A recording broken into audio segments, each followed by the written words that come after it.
Hello, everybody, and I would like to thank my wonderful subscribers.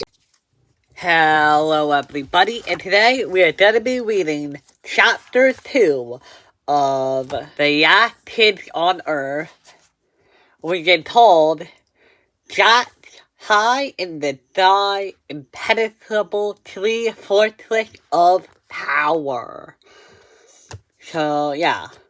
That one was pretty good. So, yeah, we're going to do Chapter 2 today, right now. Chapter 2. Jack high in the sky, impenetrable tree fortress of power. This is where I am. I know it's not like a real deal house with fancy like bathrooms and curtains, but I think it's pretty okay.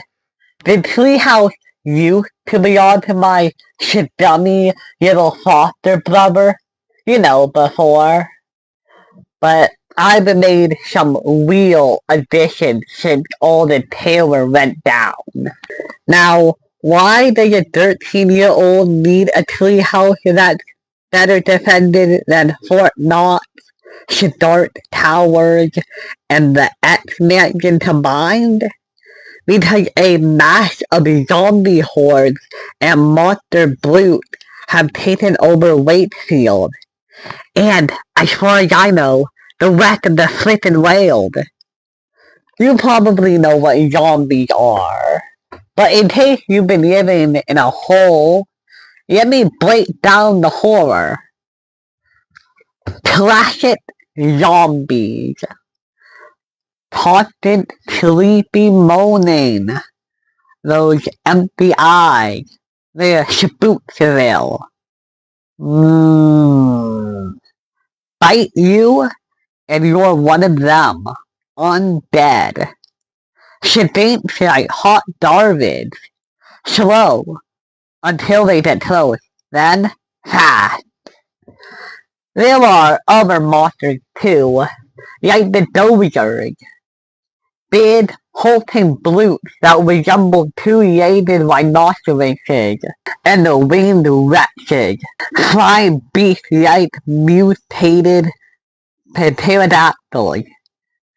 Then there are also the vine babies, long red vines that are alive.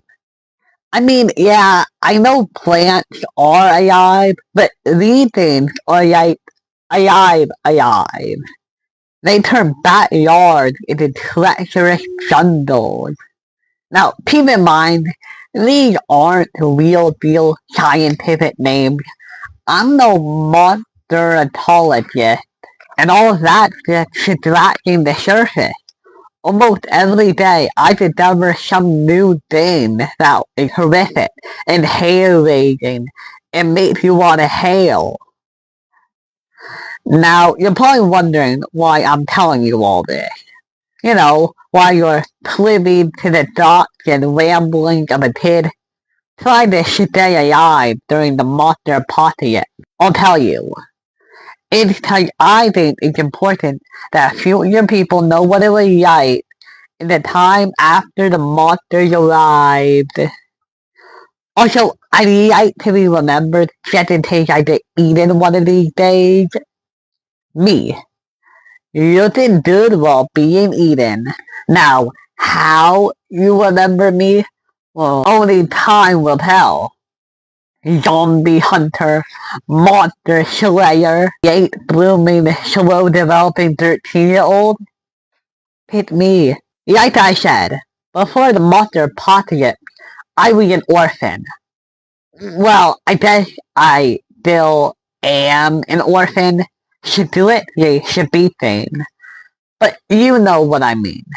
The last family I got shipped up with, the Robinsons, they were the worst. As soon as the monsters showed up, they just hightailed it. I wasn't all that surprised they left me behind.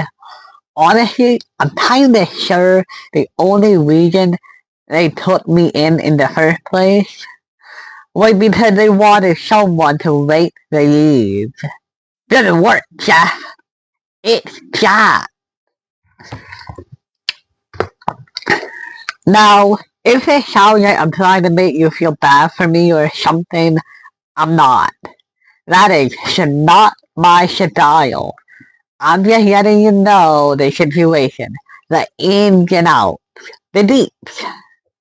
I learned a long time ago that it's best to try to not worry so much about the junk life shoves onto you. I try to knock you down one, just do your best to duck and keep moving. The way I see it, someone's always done it worse, right? I mean, yeah, you were the person on Earth, then technically, yeah, no one has it worse. Ever since the Robinsons peaked out, that's 42 days ago now, I've been forced to survive alone in a world of monsters. That's pretty much the plot of a video game, right? So, I said, you know what? I'll treat life like a video game. And that's easy. Because I've always looked at life from a video gamey angle anyway. Picturing people's stats and powers and imagining obstacles like the big boss battles. You know how in video games there are like challenges you complete to earn trophies and achievements? Well, I created my own. I call them feats of apocalyptic success. I earned them by completing goals and challenges. The riskier the challenge, the greater the feat. And I always need photographic proof. For example, feat. Mad Hatter. Steal the hat off 5 zombies. Feat. Outrun. Beat a zombie in a foot race. Feat. Say cheese. Take a photo of someone you knew before they got zombified. Feat. House Hunter. Explore 50 different abandoned houses. There are like 106 feet to still be completed, and if I ever start running low, I can create more. Now, pay attention. Here's where things get serious. There's one very important feat of apocalyptic success that I have not yet completed. It is feat. Damsel in distress. Find and rescue love interest June Del Toro. Here's why this particular feat of apocalyptic success is the ultimate feat of apocalyptic success. When I moved to Wakefield, I decided I wanted to be a photographer, which is just a really fancy word for taking photos of cool, actually stuff. When I told the Robinsons, they said, yeah, okay, that will happen. So I was like, whatever, I'll handle this on my own. And I got this gig taking photos for the schedule paper. That when I met June Del Toro, the love interest. Hair smells like vanilla. And not that lousy American vanilla. French vanilla. Blaine is smart. Total smart Blaine. Age that just won't click. I have no idea what that means. I heard in a movie, I guess her age are resilient. She wears 4 centimeters. I don't know why I like that, but I do. June was the student editor of the Parker Middle School Gazette, which is perfect, because if we're both working on the paper, that will give us a reason to chat and get friendly, right?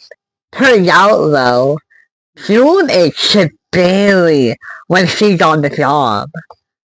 But even when she's ticked off and super stressed, she manages to remain ridiculously cute.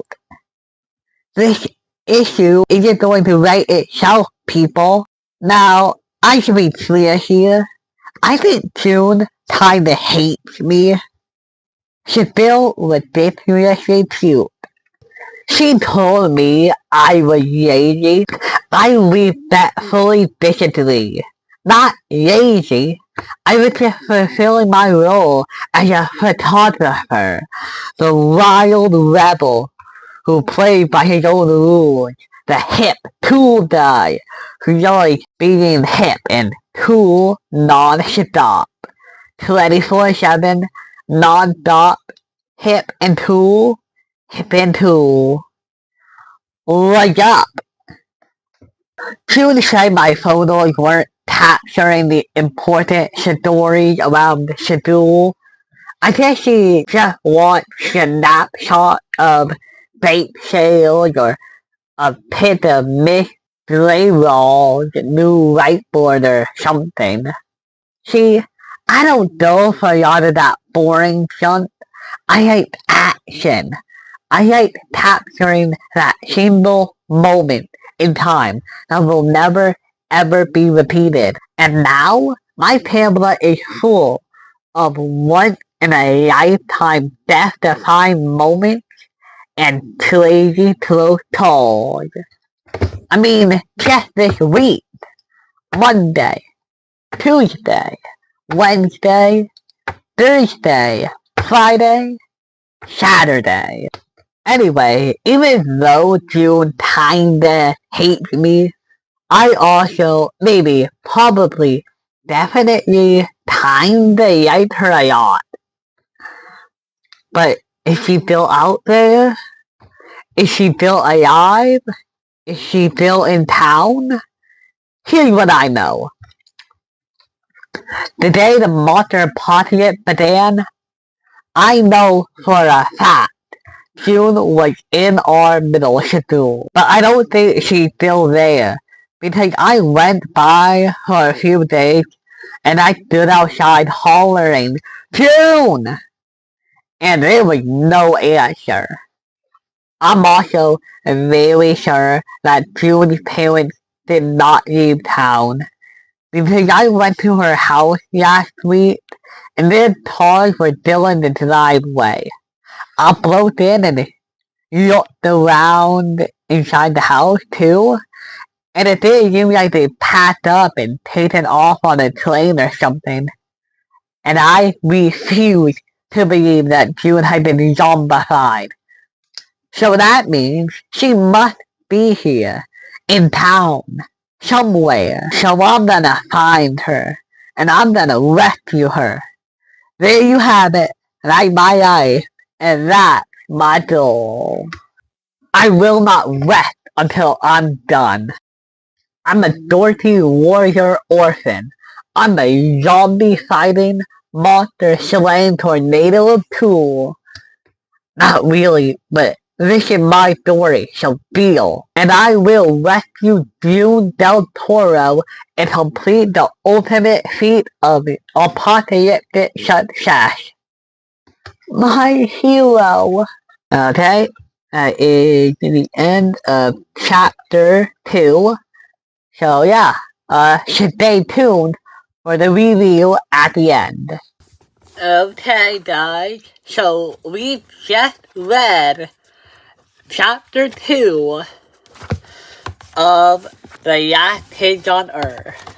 Sat high in the Shaddai impenetrable tree, fortress of power. Overall, I think this chapter is pretty good. It definitely expands on Jack's character, mostly because it's more of like a character building chapter rather than having any actual events. It mostly just a monologue with him. The first one definitely had more like actual activities happening in it. There's blood, there's the eyeglass repair kit. So yeah, there's a good couple stuff in Chapter 1. But Chapter 2 feels like we actually get to learn more about who Jack is. We get to hear about how he deals with the Monster Apocalypse, how he kind of turned it into a video game, maybe as like a coping mechanism. We also learn about his old family, the Robinsons, and apparently they shot. It doesn't seem like they were abusive, just neglectful. But yeah. We also learn about the love interest, June Del Toro. So yeah. Now we have at least 2 characters who will then be important to the story. And I kind of like that, First one had like 1 character. I don't know if I would call Blard a character. I mean, technically, there's no definition for what a character is. I guess you could call him a character. Jack even says that he doesn't act like a beast. He acts like a creature with a mind. So, like, maybe he could count as a character, but yeah. I guess I mean human. We have at least 2 main characters. Probably, I mean, she's on the title. I'm pretty sure she's gonna be a main character. So, yeah. Okay.